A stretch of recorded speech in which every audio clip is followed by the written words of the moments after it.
O tema de hoje é sobre sexo, é isso mesmo. Hoje nós vamos falar sobre sexo. E deixa eu falar para vocês, essa pregação é inspirada, segui muito de perto algumas coisas do Tim Keller. Adoro Tim Keller, sou um fã incondicional dele, da pregação, pastor presbiteriano da igreja Redeemer em Nova York. E essa pregação ele chamou de Amor e Luxúria. E eu chamei de Amor e Sexo. Eu não sabia que tinha um programa de televisão chamado isso. Foi completamente coincidência. Foi sem querer, sério. Eu descobri ontem o nome, na verdade, não? E, gente, olha só, eu tô morrendo de medo, mesmo tremendo. Teve uma vez que eu preguei aqui no café e disse assim: se você não quer assumir um compromisso sério com Cristo, por favor, não volte mais. Um monte de gente me obedeceu. Aí depois eu preguei assim, e eu quero te dizer uma coisa: se você estiver servindo de pedra de tropeço para alguém, por favor, não volte mais também. Um monte de gente me obedeceu. Agora você faz o que você quiser. Esse problema é seu com Deus. Se você for para o inferno, eu não tenho nada a ver com isso, porque é você que vai prestar contas a Deus. Não, estou brincando. Quero pedir a Deus que você abra seu coração, sua mente, para que o Espírito Santo de Deus fale a seu coração nesse momento. Alguém que prega uma coisa dessa, sabendo que tem um grupo basicamente, ou principalmente de jovens universitários, se não for movido pelo Espírito Santo de Deus, eu não sei. E Deus colocou essa mensagem no meu coração e gostaria que você, para a sua edificação, para o seu crescimento e para a glória de Deus, você estivesse atento àquilo que Deus quer dizer para nós nessa noite. O texto é muito curto, é um pedaço do Sermão do Monte. Eu não vou pregar sobre o reino de Deus, mas eu continuo na temática do reino de Deus que nós vimos ao longo de todo esse semestre. Nesse momento a gente vai ler um pequeno trecho de Mateus 5, de 27 a 30. Você pode me acompanhar, nós vamos ler, se não me engano, está aqui na Nova Versão Internacional, na projeção. Queria que você me acompanhasse agora nesse momento. Pode passar para mim, Igor? A Bíblia diz: ouvistes que foi dito aos antigos, não cometerás adultério. Eu, porém, vos digo que qualquer que atentar numa mulher para cobiçar, já em seu coração a cometeu adultério com ela. Portanto, se o teu olho direito te escandalizar, arranca-o e atira-o para longe de ti, pois te é melhor que se perca um dos teus membros do que todo o teu corpo seja lançado no inferno. E se a tua mão direita te escandalizar, corta-a e atira-a para longe de ti, porque te é melhor que um dos teus membros se perca do que todo o teu corpo seja lançado no inferno. Vamos orar?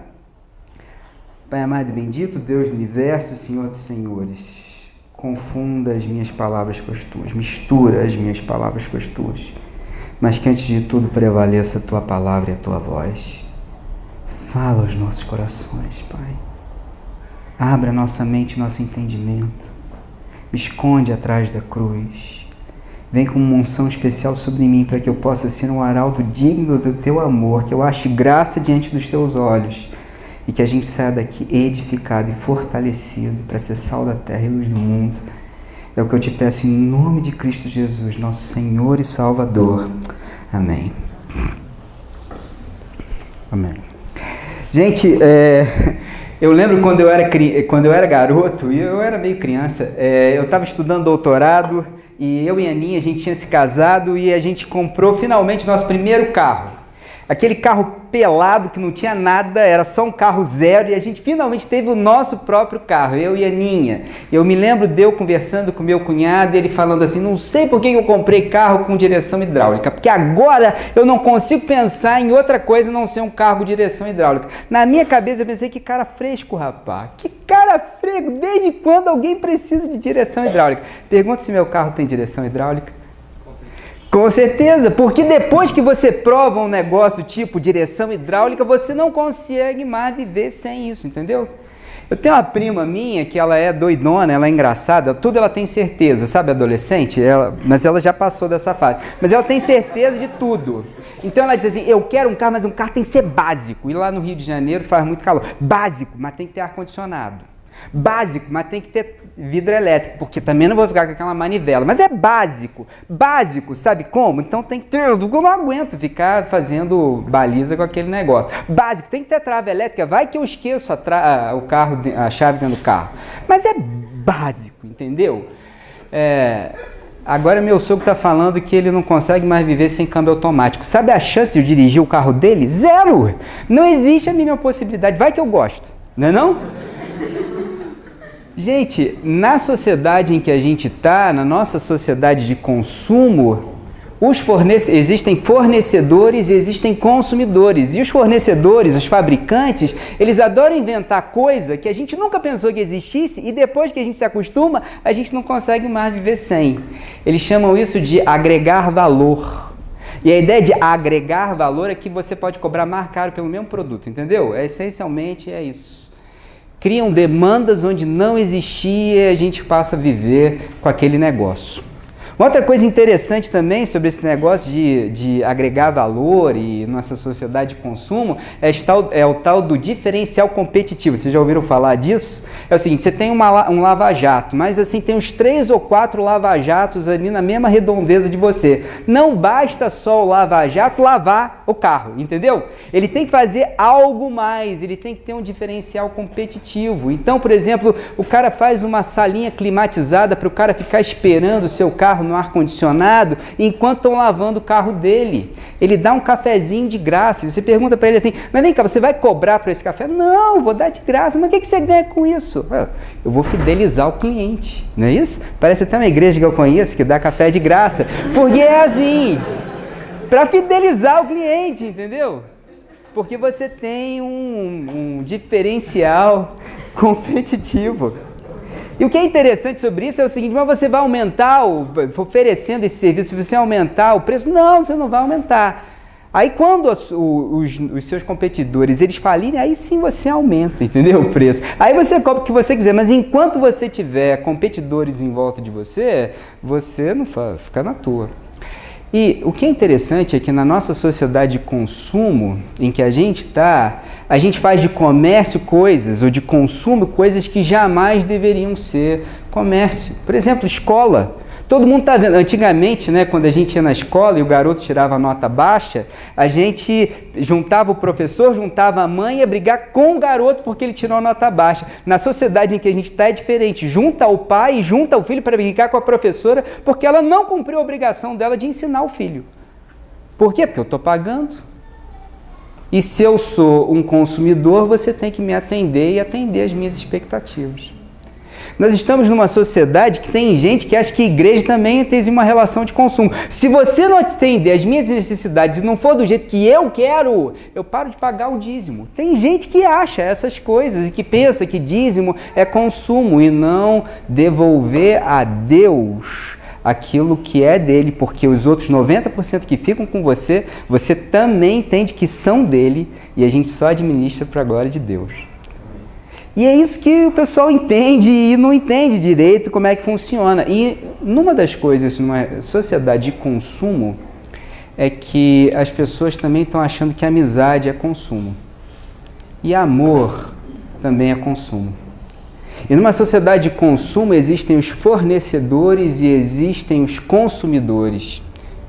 E se você parar para pensar, tem muita gente achando que vai encontrar alguém e essa pessoa vai fazer... Tudo que eu quero é um amor sincero de alguém que me faça feliz. Porque alguém que atenda às minhas expectativas, alguém que atenda às minhas necessidades, alguém que preencha aquilo que eu quero que seja preenchido. Sabe que num livro que saiu pela editora Oxford University, lá nos Estados Unidos, sobre sexo antes do casamento, perguntaram a um grupo de mulheres, numa pesquisa, sobre por que elas começaram a fazer sexo antes do casamento. Numa pesquisa não induzida, e uma parte das mulheres não induzida, de maneira espontânea, responderam: eu comecei a fazer sexo com meu namorado simplesmente porque eu queria continuar com o relacionamento. E como eles esperavam de mim que eu fizesse sexo com eles, eu transei. Para fidelizar o cliente, né? Porque numa relação de consumo é assim, você faz as coisas esperando que o seu consumidor ele tenha as suas necessidades preenchidas. Existe uma coisa interessante sobre a maneira como a gente entende relacionamento como sendo consumo, que, presta atenção, imagina que eu vou numa concessionária, acho que eu quero comprar um carro, e aí eu viro para o meu vendedor e digo assim, meu amigo, qual o principal defeito desse carro? Não, o que o pessoal aqui, quando veio comprar o carro, o que o pessoal diz que é o defeito principal desse carro? O que você acha que o vendedor vai me responder? Ele vai desconversar, ele vai fingir que não acontece. Defeito? Nós temos 99,99,999 de satisfação. Nós não temos defeito e as pessoas nunca reclamam dos nossos carros, é óbvio. Por quê? Marketing. Já percebeu como na nossa sociedade a gente gasta tempo e energia com marketing?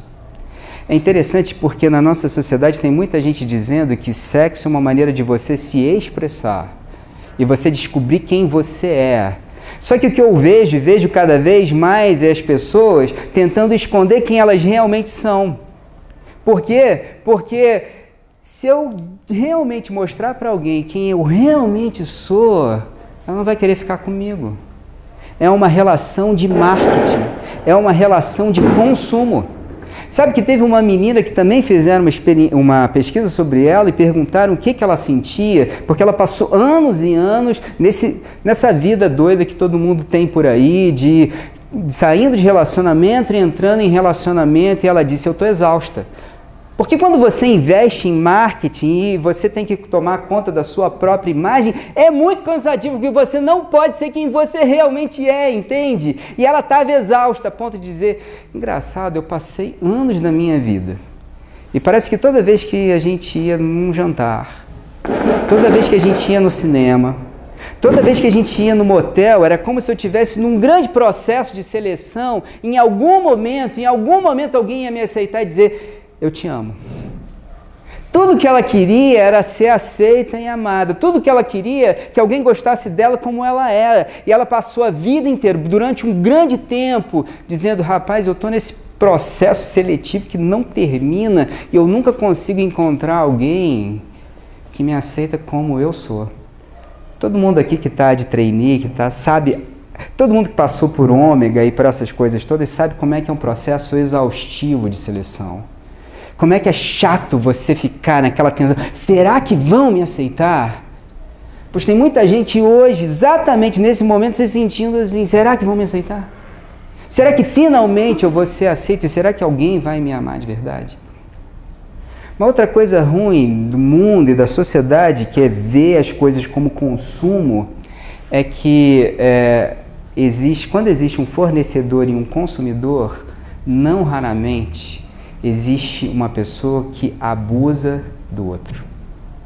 Porque enquanto eu não for o lado forte pensa que enquanto eu estou exigindo que você atenda às minhas necessidades, enquanto você não atender todas as minhas necessidades, eu não vou ficar satisfeito.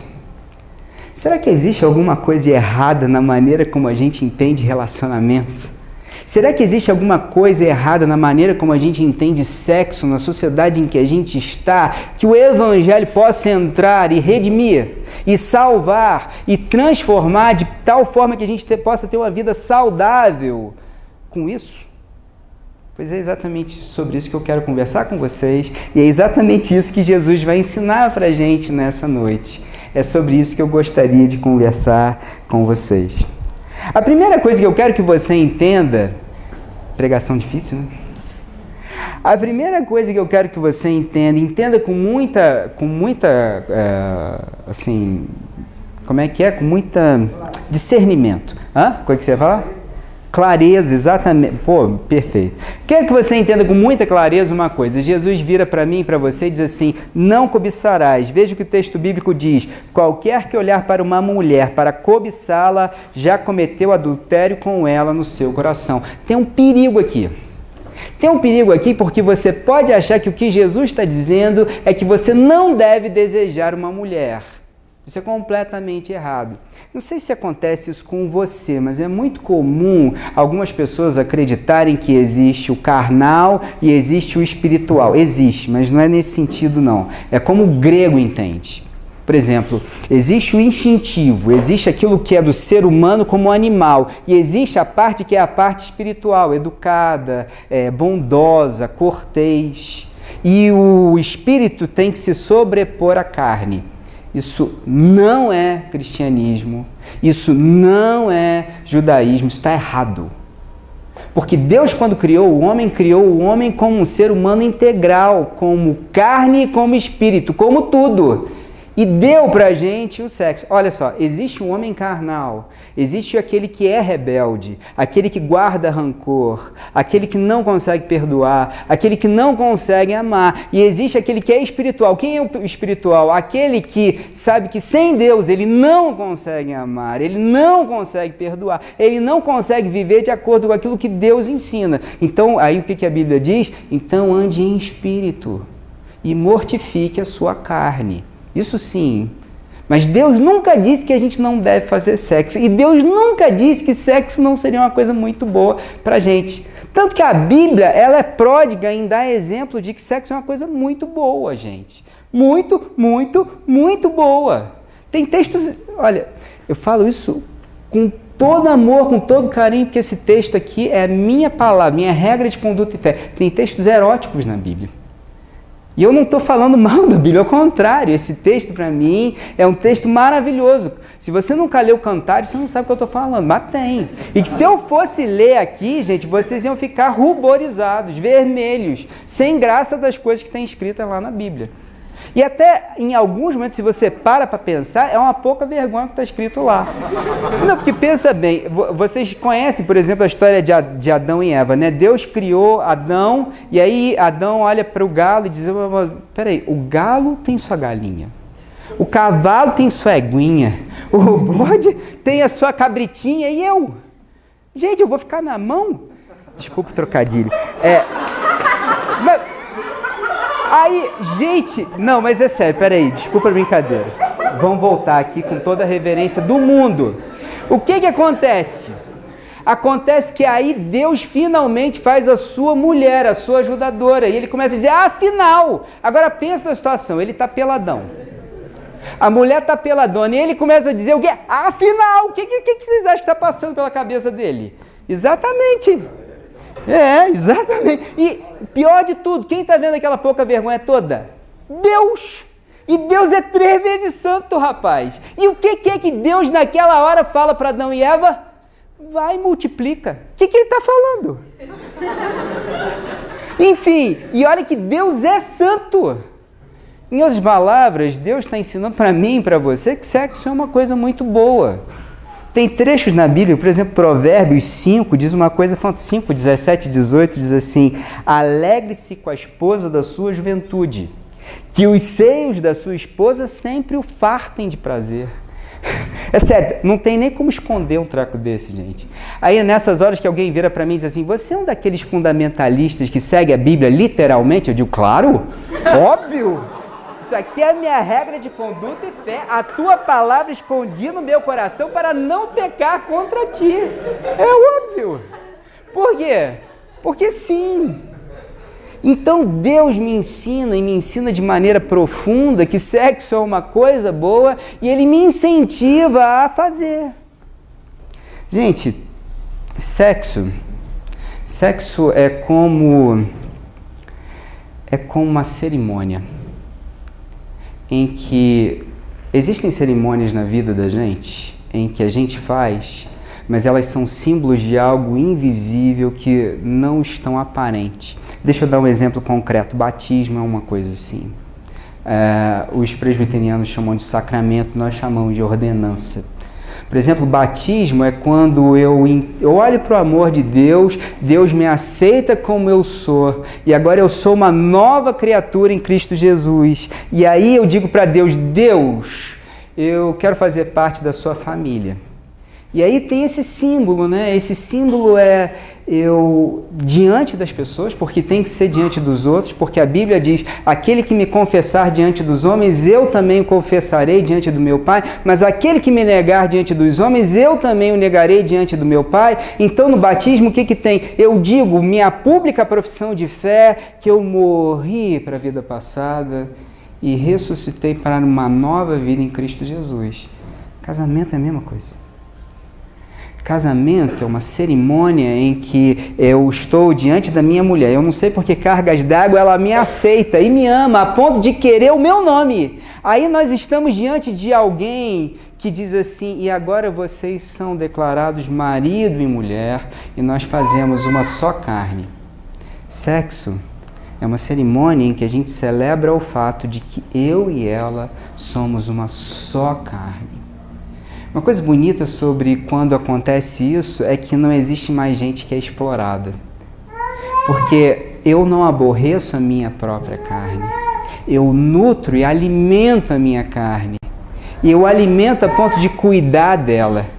Então no casamento eu cuido da minha esposa como se ela fosse uma extensão de mim mesmo.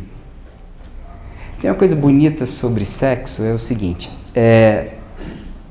gente, a gente briga por coisa muito boba. Na vida da gente, a gente briga por coisa muito boba. Por quê? Porque colocou a toalha molhada em cima da cama, porque apertou a pasta de dente pelo meio. E a gente briga por umas coisas que não tem. E às vezes a gente briga por coisa séria também. Pode ser uma doença na família que deixa a gente estressado, pode ser um filho rebelde, pode ser uma situação de falta de dinheiro, pode ser um desemprego que bateu na porta de uma família e isso pode desestabilizar um relacionamento, pode. E a gente briga por causa disso. E uma coisa que eu queria que você entendesse nesse momento é o seguinte, vocês que são solteiros, pode tapar o ouvido aqui, não ouve não. Eu tô falando sério, gente. Vira pro seu irmão que está do lado, sério, tapa o ouvido aí, vai, tapa o ouvido, tapa o ouvido. Tô falando sério, tapa aí, não. Gente, eu vou falar, mas não. Tapa o ouvido aí, todo mundo que é solteiro. Isso, muito bem. Gente, todo mundo sabe que depois que a gente briga e a reconciliação, todo mundo sabe como é bom. Não, todo mundo não, nem você não sabe não. Mas quem é casado sabe. E é bom. Mas isso é porque o sexo ilustra algo de muito mais profundo e muito mais significativo. Há um efeito curativo no sexo. Porque o sexo é aquele momento em que você se desnuda. O sexo é aquele momento em que você... Eu estou sem graça de falar essas coisas.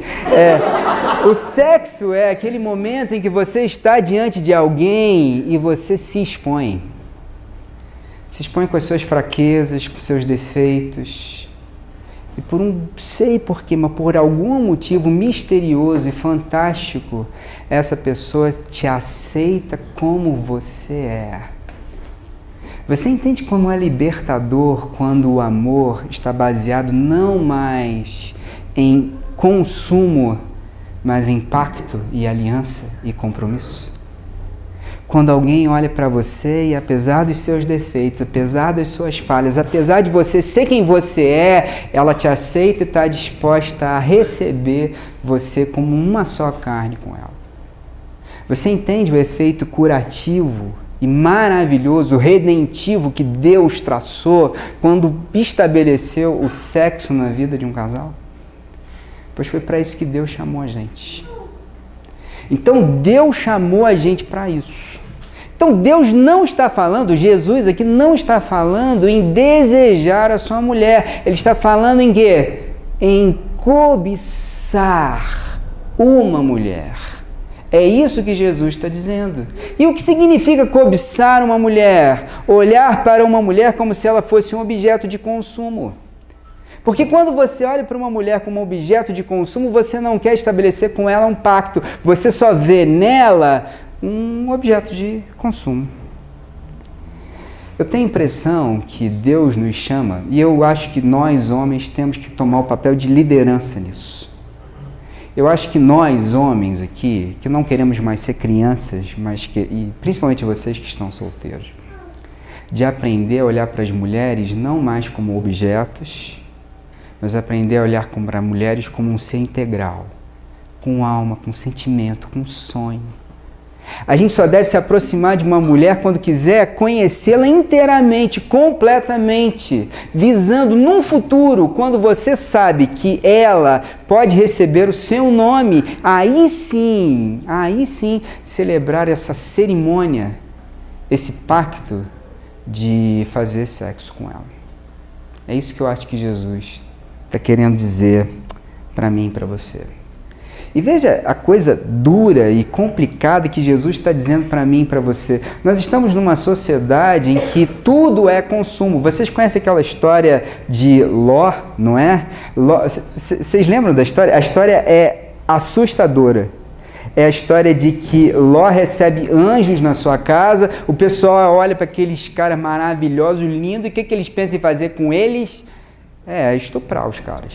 A ponto de querer invadir a casa de Ló. Aí você vê duas coisas absurdas no texto bíblico, que Ló resolve dar as filhas dele. Não, olha só, eu tenho duas meninas aqui, será que você não pode ficar com elas? Deixa os caras. É que na sociedade dele seria uma desgraça se aquilo acontecesse sob o teto dele. Seria uma grande desonra para o nome dele. A segunda coisa que mostra também o valor que uma menina, mulher, naquela época tinha. Mas para pensar. Na nossa sociedade, a gente também não age um pouco assim? Em que as pessoas se tornaram objeto? A gente não admite. A gente tem até vergonha de dizer, mas lá na frente do nosso computador, será que a gente também não está disposto a entrar na vida das pessoas, na privacidade daquelas pessoas? Como se essas pessoas fossem um objeto? Percebe o grau de depravação em que nós, como sociedade, nos tornamos? Percebe o grau de depravação quando você consome pornografia? Existem efeitos, eu não sei se vocês sabem, mas parece que 80% dos homens hoje estão envolvidos de alguma forma com pornografia. Você vê que pregação dura, né? Eu estou pregando para vocês e existe uma probabilidade altíssima de que muitos de vocês estejam envolvidos com pornografia. Eu quero dizer para você, no nome do Senhor Jesus, que há libertação para isso. Mas eu quero dizer para você também que existem efeitos que são perniciosos, que são nocivos à vida de você, se você continua com isso.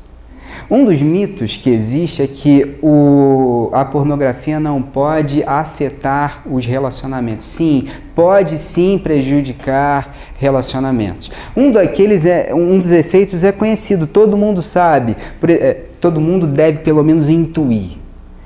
Quando você é dado a pornografia, você passa a achar que tanto um homem como uma mulher são objetos. Você passa a se portar, se vestir, andar, achando que todo mundo tem que olhar para você como um objeto, ou que você olha para as pessoas como se elas fossem objetos. Ela já não é mais um ser multidimensional, com sonho, com aspiração. Você não vê... Eu nunca vi uma entrevista de uma moça que participa de algum canal adulto chegar e dizer, não, as minhas leituras que influenciaram a minha vida intelectual são porque são seres unidimensionais, que não tem nada para oferecer no seu intelecto. Vocês estão entendendo? Faz sentido para vocês? Isso todo mundo sabe. Mas uma das coisas que acontece, que é um dos efeitos nocivos sobre a pornografia, que talvez você não tenha tentado e que pode prejudicar um relacionamento, é o seguinte, é que fizeram uma pesquisa e descobriram isso. É que geralmente quem está envolvido com pornografia não tem saco para aguentar a porrinhação do que seja um relacionamento. Você entendeu o que eu falei? Porque relacionamento dá a porrinhação e é um saco. Porque lidar com gente é complicado. Quanto mais você se aproxima de alguém, mais difícil é lidar com essa pessoa. Por quê? Porque eu não sei você, Cadu, mas eu sou um cara cheio de defeitos. Eu sou cheio de problemas. Vocês sabem disso, mas lidar comigo não é fácil. E olha que a Aninha está comigo tem 23 anos. Por quê? Porque ela teve paciência de saco de lidar comigo. Uma das coisas bonitas quando a gente começa a olhar para alguém como um ser integral é que a gente está disposto a lidar com essa pessoa e se moldar. Eu quero terminar lembrando para você o seguinte, talvez você tenha esse sonho, essa fantasia, esse ídolo na sua vida, de encontrar aquele homem que vai ser tudo para você e vai te satisfazer completamente. Aí eu vou ter o marido perfeito, ou a esposa perfeita, e os filhos perfeitos, e a vida perfeita. Isso não existe. Não existe a vida perfeita, não existe o marido perfeito, não existe a mulher perfeita. Aninha deve ter tido na vida dela uns 5 caras. Todos eles eram eu. Peguei você. Todos eles eram eu. Porque o garoto de 18 anos, quando nós começamos a namorar, não é o mesmo garoto que se casou com ela aos 26 e não é o mesmo sujeito que passou por ela quando nós tivemos o nosso primeiro filho aos 30 e não é o mesmo cara que está com ela hoje aos 41. Não sou a mesma pessoa e nem ela é aquela menina complicada e perfeitinha que eu conheci aos 19 ou 18 anos de idade. Ela mudou e eu mudei. E é óbvio que essa relação ela não é a perfeita. É a relação que espelha o amor que Deus tem por nós. Que me amou apesar de eu ser quem eu sou. E amou a ela apesar dela ser quem ela é. Seria uma covardia se eu chegasse para mim e dissesse: você tem que atender todas as minhas expectativas e tem que ser exatamente como eu gostaria que você fosse. Por quê? Porque é uma covardia. Ela não é capaz. Jamais vai ser. A pessoa mais importante na minha relação com a Aninha tem que ser o nosso Senhor Jesus. Ela tem que amar Jesus mais do que a mim, porque no dia que ela amar a mim mais do que ela amar Jesus, eu tô ferrado. Por quê? Porque eu não sou capaz de atender as expectativas dela. Eu não sou capaz de amá-la incondicionalmente como Jesus é. Mas Jesus é capaz de dar a própria vida dele pela minha esposa. Eu não sou capaz de amar a minha esposa como Jesus espera. Mas Jesus é. Vai ter momentos na minha vida em que ela vai errar comigo e vai ter momentos em que eu vou errar com ela, mas o que vai sustentar o nosso relacionamento é o amor que nós temos por Jesus. E é a graça de Deus espelhada nos nossos relacionamentos. Eu quero convidar o pessoal do louvor para vir aqui. Eu queria cantar aquela música linda que vocês cantaram sobre o reino de Deus, que vocês cantaram no ofertório. Linda. Porque eu acho que ela tem tudo a ver com o que a gente vai orar nessa noite através dessa canção. Mas o que eu queria convidar você nessa noite, enquanto o pessoal está vindo para cá, é lembrar vocês de uma história muito bonita de uma mulher. Esse vai ser meu apelo. Tinha uma história de uma mulher que estava diante de um poço, e vocês conhecem a história, né? Jesus era judeu e se dirigiu a uma mulher e samaritana. Quer dizer, na sociedade dele, um homem solteiro não se dirigia a uma mulher solteira e muito menos a uma samaritana. E ela estranha aquilo. E ele diz assim: me dá dessa água, desse poço que você está tirando água. E ela diz assim: você é judeu? Está falando comigo, rapaz? Tá achando que eu sou o quê? Da esquina? Não, não é assim não. E Jesus disse assim, Jesus a ama profundamente, diz assim: quem bebe dessa água volta a ter sede. Mas quem bebe da água que eu tenho para dar, jamais volta a ter sede. Ela diz: então me dá essa água, rapaz, que eu estou querendo um negócio desse para mim, assim eu não tenho mais que vir nesse poço aqui. E Jesus disse assim: chama teu marido e vem até aqui. Por que Jesus fala sobre chama o teu marido? E ela responde assim: Senhor, eu não tenho marido. E ela diz: falou muito bem, porque você já teve 5 maridos e esse homem que está com você não é o seu marido. Por que Jesus tem que trazer à baila, tem que expor a vida sexual confusa daquela mulher naquele momento? Por que Jesus, naquele momento, está envolvido com a vida sexual daquela mulher? Porque aquela mulher, como muitos de nós, e como muitos de nós dentro da nossa sociedade, achamos que sexo é uma maneira da gente conseguir aceitação e amor. Porque ela achava que naquela sociedade, porque ela tinha uma sede profunda no coração dela, como muitos de nós temos, e estamos aí procurando amor verdadeiro. Gente que nos aceite. E que tudo que aquela mulher era ser aceita e amada. E era exatamente isso que ela estava procurando naqueles relacionamentos. Ela só foi satisfeita no dia que ela resolveu entregar a sua vida a Jesus e confiar nele como Senhor da sua vida. Eu queria que você fizesse isso nessa noite, parasse para pensar quem são os ídolos da sua vida. O que é aquilo que se você não tiver, você não vai conseguir ser feliz? E comece a pensar que isso vai te deixar na mão, mas Jesus nunca vai deixar você na mão. Você não quer fazer isso nessa noite? Queria convidar você a ficar de pé. Vamos cantar essa música, vamos cantar para Jesus. E vamos cantar essa música para Jesus com uma oração, pedindo a Deus que Ele realmente fale aos nossos corações nessa noite. Andei no cego, sem rumo certo, buscando a paz e o descanso. Eu procurei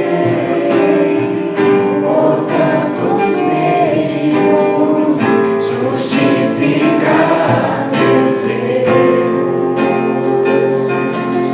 mas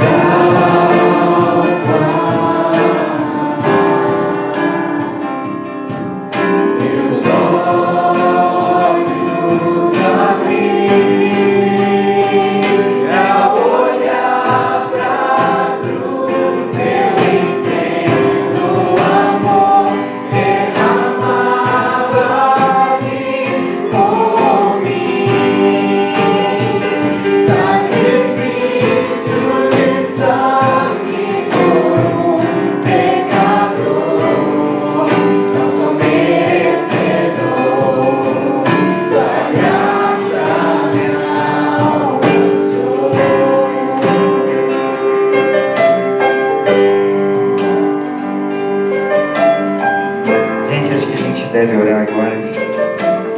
Curva a sua cabeça. Pai amado bendito, Deus do universo, Senhor e Senhores, nós queremos colocar as nossas vidas no Teu altar. Nós queremos dizer que nós somos Teus. Nós queremos dizer, Senhor, que existem áreas da nossa vida que precisam de conversão, consagração, para que a gente possa se colocar como oferta viva no Teu altar. Ah, Pai amado e bendito, como a Tua palavra é boa, como a Tua palavra é lâmpada para os nossos pés, luz para os nossos caminhos, Pai. Ah, Pai amado, há um propósito maravilhoso em tudo que o Senhor faz. Em cada coisa que o Senhor estabeleceu para a gente, há um propósito maravilhoso de redenção, de salvação, de crescimento, de evolução como ser humano e como comunidade. Pai amado bendito, o Senhor sabe o que é melhor para nós, mas às vezes a gente se esquece, Pai, como o Senhor é bom, como o Senhor é maravilhoso, como a Sua vontade é boa, perfeita e agradável. Pai, toma as nossas vidas, toma a vida de cada casal aqui hoje. Pai amado bendito, eu sei que a gente quer consagrar os nossos relacionamentos para Ti, mas a gente quer viver para a Tua honra e para a Tua glória. Pai, que a gente não tenha nenhum outro ídolo, nenhum outro Deus diante de Ti, porque o Senhor tem que ser o centro da nossa vida. razão da nossa adoração, a razão da nossa salvação. Toma as nossas vidas, Pai. Toma os nossos corpos. Toma as nossas mentes. Que a gente possa andar em pureza e santidade. Livra-nos, Senhor, de toda maldade, de toda corrupção, para que a gente possa desfrutar do Espírito Santo de Deus nas nossas vidas, nos ensinando, Pai, nos instruindo.